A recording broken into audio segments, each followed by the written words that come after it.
اس کے علاوہ ایک اور بات جو ہے وہ سفر جو ہم دیکھتے ہیں ہر سال چہلم سے پہلے شروع ہوتا ہے. لوگ نجف سے کربلا جو ہے وہ جاتے ہیں امام حسین علیہ السلام کی زیارت کرنے کے لیے. یہ جو مشی کرتے ہیں اس کے بارے میں کیا کیا مستندات ہمارے پاس موجود ہے؟ اس مشی کرنے کی کیا فضیلت ہے؟ کیا واقعاً ایسی کوئی چیز ہے بھی صحیح، یا بقول جو اعتراض کرنے والے ہیں ان کے کہ یہ خود شیعوں نے اپنی طرف سے گھڑی ہوئی ہے اور یہ بدعت ہے وغیرہ وغیرہ، اس طرح کے جو الزامات لگاتے ہیں، کیا ہمارے پاس کوئی مستندات موجود ہیں اس چیز کو ثابت کرنے کی؟ جی بالکل. یہ دیکھیے، یہ امر بھی اگر ہم دیکھیں نا تو مشی کے حوالے سے، یعنی پیدل چلنا، خود یہ بات بھی کوئی ایک غریب لفظ نہیں ہے، کوئی ایک ایسا لفظ نہیں ہے، انجان لفظ نہیں ہے کہ ہمارے روایات میں یا ہماری تعلیمات میں یہ چیز ہو ہی نہیں. یعنی شیعہ سنی کی بات کر رہا ہوں، نہیں، کوئی انجان لفظ نہیں ہے. اچھا، صرف یہاں پر بھی نہیں، دیگر عبادات کے لیے، جیسے میں نے 40 کا لفظ استعمال کیا نا، دیگر عبادات کے لیے بھی مشی کا ذکر موجود ہے. اچھا، یعنی کوئی ایک یا دو روایتیں نہیں ہیں. دیکھیں، یہ ظلم زیادتی ہے اگر کوئی کہیں امام حسین کی طرف ان کے زیارت کے لیے پیدل چلنا یہ پتہ نہیں بدعت ہیں، یہ ہیں، پہلے نہیں تھا بھی ہے، پتہ نہیں ان کی کیا حقیقتیں ہیں، یہ اور وہ. یہ ساری باتیں جو ہے نا، یہ فضول سی باتیں ہیں. حقیقت یہ بغیر دلیل کی باتیں ہیں. اگر دلیل کی طرف آ جائیں تو یہ چیزیں ثابت ہیں. مشی کو اگر آپ دیکھیں تو مشی روایات میں بھی موجود ہے. مشی کے بارے میں وہ اس کی مدح کی گئی ہے. اچھا، روایات میں خود مشی، پیدل چلنا، اب میں نہیں کہتا امام حسین کے لیے پیدل چلنا، نہیں، خود پیدل چلنا، اس کی مدح کی گئی ہے. مثلا اگر ہم دیکھیں تو روایات جو ہمارے پاس موجود ہیں جس میں ہے کہ رسول اللہ سے روایت ہے، رسول اللہ فرماتے ہیں ان احدکم، تم میں سے ایک، اذا توضأ فاحسن الوضوء، وہ جب وضو کریں تو کیا کریں؟ پھر بہترین طریقے سے وضو کریں. پھر رسول اللہ فرماتے ہیں مسجد جائیں مشین، پیدل چل کر، اور ایک ایک قدم کے بدلے میں ثواب ملے گا. امام صادق علیہ السلام فرماتے ہیں الا ومن مشى الى مسجد، جو مشی کریں مسجد کی طرف، یطلب فیہ الجماعہ، کس نیت سے؟ اس نیت سے کہ جا کے جماعت کی نماز پڑھ لیں، تو اس کو ہر قدم کے بدلے میں 70,000 حسنات ملتے ہیں. اچھا، وَيَرْفَعُ لَهُ مِنَ الدَّرَجَاتِ مِثْلَ ذَلِكَ. اچھا، اس طرح سے وہ یہ روایات میں ہمارے پاس موجود ہیں. حج اور عمرے کے لیے مشی کرنا روایات موجود ہیں. بھائی کوئی انجان لفظ تھوڑی ہے. جب شیعوں نے مشی شروع کیا تو کوئی کہیں کہ وہ پتہ نہیں یہ کون سا کام کر رہے ہیں. بھائی آپ کو پتہ نہیں ہے کہ روایات کیا ہے، آپ کو معلوم نہیں ہے کہ ہمارے تعلیمات اسلامیہ میں اس کا ذکر ہے نہیں. امام محمد باقر علیہ السلام سے روایت ہے، وہ کہہ رہے ہیں ابن عباس نے کہا ما ندمت علی شیء ندمی علی انی لم اخرج للحج ماشیہ. یہ امام باقر علیہ السلام حضرت ابن عباس سے نقل کرتے ہیں. ابن عباس کہتے ہیں کہ مجھے کسی چیز پر اتنی ندامت نہیں ہے، کسی چیز پر بھی، کہ جو ندامت مجھے اس امر پہ ہوئی کہ میں نے مشین، پیدل چل کر حج کے لیے نہیں گیا ہوں. اچھا، حج کے لیے تو گئے ہیں نا، یہ تو نہیں ہے کہ نہیں گئے ہیں، گئے ہیں. پیدل کیوں نہیں گئے ہو؟ حج کے لیے گئے ہیں، مکے میں بھی رہے ہیں. یعنی حضرت ابن عباس کے اصحاب کے میجورٹی تعداد مکے والوں کی ہے، جی، مکے کے رہنے والے ہیں. اسی وجہ سے چونکہ حضرت ابن عباس وہ نکاح متعہ کے حلیت کے قائل تھے، اسی وجہ سے فقہائے مکہ وہ بھی حلیت کے قائل تھے. یعنی اہل سنت کی کتب جو ہے نا وہ بھری پڑی ہے. حج تو کیا ہے، حج کے لیے گئے بھی ہیں لیکن مشین نہیں گئے ہیں، پیدل چل کر نہیں گئے ہیں، تو ندامت کر رہے ہیں کہ میں پیدل نہیں گیا ہوں. کیوں ندامت کیوں؟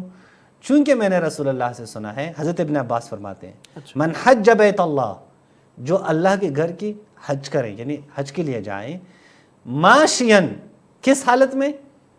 پیدل چل کر، یعنی مشی کی صورت میں، کتب اللہ لہ 7,000 حسنہ من حسنات الحرم، فلاں فلاں فلاں، یہ سارے جو ہے پھر اس کے فضائل حضرت رسول خدا صلی اللہ علیہ وآلہ نے بیان کیے ہیں. اچھا، اگر ہم دیکھیں امام حسین علیہ السلام کے بارے میں ہے کہ امام حسین نے حج کیا 25 حج، 25 حج کیے ہیں امام نے، 25 حج حرم کی طرف، اور پھر وَهُوَ مَاشٍ عَلَى الْقَدَمِ، مشی کرتے ہوئے حج کیے ہیں. امام حسین نے خود پیدل چل کے. اچھا، وہاں پہ سواری موجود تھے، گھوڑے موجود ہیں، اونٹ موجود ہیں، کیوں مشی کر رہے ہیں؟ کیوں کر رہے ہیں؟ یعنی اس کا ثواب ہے نا، دین میں بیان کیا گیا ہے. ورنہ یہ صحابہ اہل بیت کیوں پیدل چل رہے ہیں حج کے لیے؟ بالآخر کوئی کم فاصلہ تھوڑی ہے، آپ مدینے سے بھی فرض کریں ایک اچھا خاصا فاصلہ ہے مکے کی طرف، لیکن یہ پیدل چل رہے ہیں۔ اچھا اسی طرح اگر آپ دیکھیں تو شیخ مفید کی کتاب الارشاد میں ہے، وہاں پہ ہے کہ راوی کہتے ہیں کہ رأیت الحسن والحسین علیہم الصلاۃ والسلام، میں نے حسن اور امام حسین کو دیکھا، امام حسن اور حسین کو یمشیان الی الحج، حج کی طرف جا رہے ہیں پیدل۔ اچھا یہ تو حج کے بارے میں ہے کہ جو پیدل چل کر حج کے زیارت کے لیے، اور پھر اہل سنت کی دیگر بھی ہیں، مثلا خود احمد بن حنبل کہتے ہیں میں نے کچھ حج کے لیے میں گیا ہوں، کچھ حج میں نے پیدل چل کے کیے ہیں، کچھ حج پہ میں سوار ہو کے گیا ہوں، اچھا حج کے لیے گیا ہوں۔ اچھا اس طرح حوائج مومنین کو پورا کرنا، وہاں بھی کیا ہے، وہاں بھی الفاظ استعمال ہیں کہ کوئی مشی کر کے جائیں، کوئی پیدل چل کر حوائج مومنین پورا کریں، یعنی مومن کو ایک مشکلات میں ایک مومن پھنسا ہوا ہے، آپ اس کے حاجت کو پورے کرنے کے لیے مشی کریں، تو اس مشی کے لیے بھی حسنات ذکر ہیں، اس کے بھی فضائل ذکر ہیں، رسول اللہ سے بھی روایات ہیں، دیگر ائمہ سے بھی روایات۔ مریض کی عیادت کے لیے مشی کا تذکرہ موجود ہے کہ مریض کی عیادت کرنی ہے تو بھائی مشی کریں۔ اسی طرح جنازے کے پیچھے جانا ہے، وہاں دیکھیں وہاں بھی جنازے کے پیچھے 40 افراد ہیں، یہاں پہ رسول اللہ فرماتے ہیں من مشى مع الجنازۃ، جو جنازے کے ساتھ پیدل چلیں، حتی تدفن، یہاں تک کہ تدفین کی جائیں، تو اس کے لیے اتنا اجر ہے، وہ اجر بیان کیا۔ زرارہ سے روایت ہے کہ کنت مع ابی جعفر فی جنازۃ لبعض قرابته، ایک امام محمد باقر علیہ السلام کے رشتہ داروں میں سے ایک فوت ہوا تھا، تو ان کے جنازے میں زرارہ کہتے ہیں میں خود امام باقر علیہ السلام کے ساتھ تھا، جب میت پہ نماز پڑھی گئی اور امام جعفر علیہ السلام واپس آ رہے تو کہہ دیا کہ یہ کیا ہے، تضعف عن المشي ولا تن لانك تضعف عن المشي، فقلت انا لابي جعفر قد اذن لك في الرجوع فرجع ولي اليك حاجه، یعنی وہاں پہ کہا کہ امام جعفر صادق امام محمد باقر علیہ السلام کو کہ اب آپ واپس جائیں، آپ کے ساتھ میرا کوئی کام ہے، اريد ان اسالك عنها۔ امام زرارہ کہتے ہیں میں نے امام کو کہا میں اس مسئلے کے بارے میں آپ سے کچھ پوچھنا چاہتا ہوں، فقال علی ابو جعفر انما هو فضل واجر، کیا ہے فضل و اجر، فبقدر ما يمشي مع الجنازہ يؤجر الذي يتبعها فاما باذنی۔ یہاں پہ بھی امام جعفر صادق امام محمد باقر علیہ السلام وہ مشی کے فضائل بیان کریں، اب جنازے کے ساتھ چل رہے ہوں، ایک شخص باقاعدہ کہہ رہے ہیں میں کچھ مسائل پوچھ رہے ہیں کہ امام کہتے ہیں مشی کی جو فضیلت ہے وہ کیا ہے، وہ بیان ہے۔ فقراء و مساکین کی طرف جانا مشی کرتے ہوئے، دو کے درمیان صلح کرتے ہوئے آپ مشی کے لیے جائیں، مشی کر کے جائیں تو اس کے فضائل ہیں، طلب علم کے لیے آپ مشی کریں اس کے فضائل ہیں، یہ سارے جو ہے وہ ہمارے ہاں روایات میں۔ اللہ کی اطاعت میں ماشی ہوں، پیدل چل رہا ہوں، الماشی الحافی فی طاعت اللہ یرجع الی منزلہ ولیس علیہ خطیئہ یطالبہ اللہ بہا، اس کے فضائل بیان کیے گئے ہیں۔ تو یہ کوئی ایسا لفظ نہیں ہے کہ ہم کہیں کہ مشی یا 40 کے الفاظ یہ احادیث میں موجود ہی نہ ہو، نہیں بالکل احادیث میں موجود ہے۔ اچھا امام حسین علیہ السلام کی طرف مشی کرنا، اب یہ جو آپ کا اصل سوال ہے، جی دیکھیں جب یہ سارے کے سارے ہم نے بیان کیے کہ ان احادیث میں موجود ہیں، ان تعلیمات میں موجود ہیں کہ آپ پیدل چل کر جنازے کے ساتھ جائیں، پیدل چل کر قضائے مومنین، پیدل چل کر آپ حج کے لیے جائیں، عمرہ کے لیے جائیں، پیدل مسجد کے لیے جائیں، مسجد تک جائیں، یہ اس کے اوپر فضائل ہے۔ اب امام حسین کی طرف جب آئیں گے تو یہاں بھی یہی مشی کا لفظ استعمال ہے، یہاں بھی مشی کا لفظ استعمال ہے۔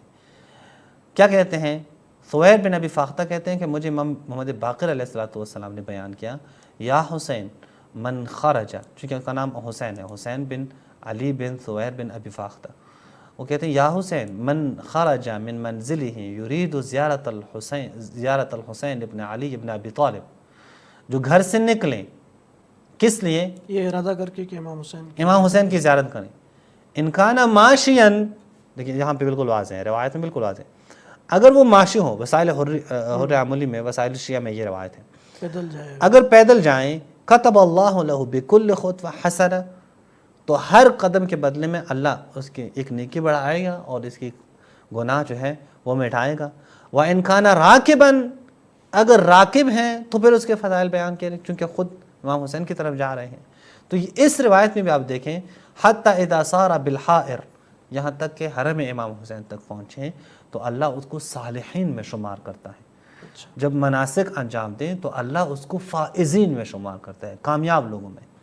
جب واپس آنے کا ارادہ کریں تو وَإِذَا أَرَادَ الْإِنصِرَافَ أَتَاهُ مَلَكٌ، تو ایک فرشتہ آتا ہے اور فرشتہ کہتے ہیں کہ میں اللہ کی طرف سے بھیجا گیا ہوں، اللہ تجھے سلام کرتا ہے اور کہتا ہے کہ اب تمہاری زندگی ایسے سمجھے شروع سے شروع ہو گئی، چونکہ جتنے گناہ تم نے کیے وہ سارے میں نے معاف کیے ہیں، یعنی گناہوں کے حوالے سے اب تیرا کوئی گناہ نہیں رہا۔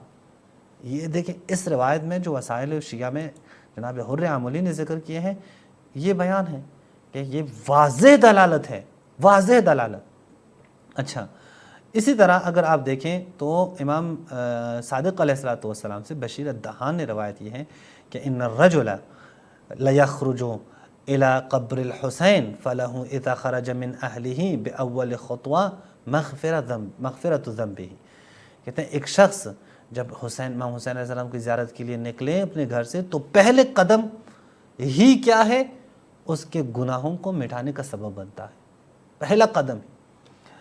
اسی طرح دیگر روایات، مثلا اگر میں ایک روایت اور پڑھ لوں تو یہاں پہ امام جعفر صادق علیہ السلام فرماتے ہیں من اتی قبر الحسین علیہ السلام ماشیا، جب کوئی شخص امام حسین کی قبر کی طرف آئے پیدل چلتے ہوئے، کتب اللہ لہ بکل خطوہ 1000 حسنہ، اللہ اس کے لیے کتنے حسنات لگیں گے؟ 1000 حسنات لگیں گے، اور 1000 گناہ مٹھائیں، اور اس کے 1000 درجے بلند ہوں گے۔